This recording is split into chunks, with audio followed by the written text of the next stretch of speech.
How to install fescue sod.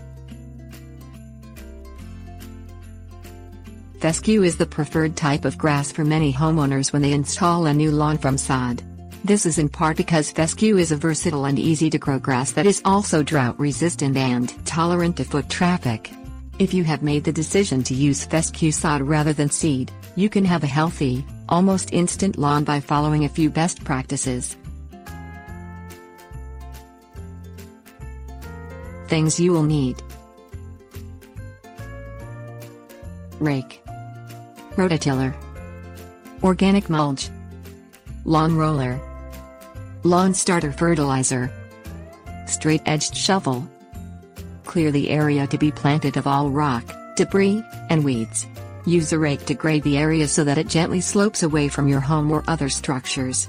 This is so water will drain in that direction. Add 2 inches of organic mulch that includes peat moss to the area. If you have heavy clay soil, you should also add 2 to 4 inches of high-quality topsoil. Use a rototiller to work these soil additions in. Rake the area again to obtain the desired grade. Use a lawn roller filled with water to compact the planting area thoroughly. This will reveal high and low spots, which can be corrected and then rolled again. Apply a lawn starter fertilizer at the rate described on the packaging.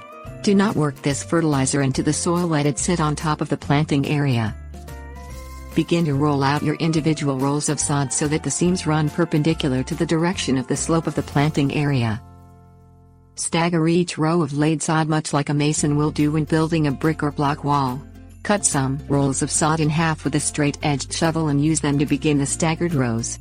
Butt all the edges of each roll firmly against one another. Empty about 1/2 the water from the lawn roller and then roll over the newly laid sod. This will bring the roots into solid contact with the soil below, encouraging growth. Keep the sod and soil beneath it damp with regular watering, but not soggy, over the next 2 weeks as your new lawn establishes itself.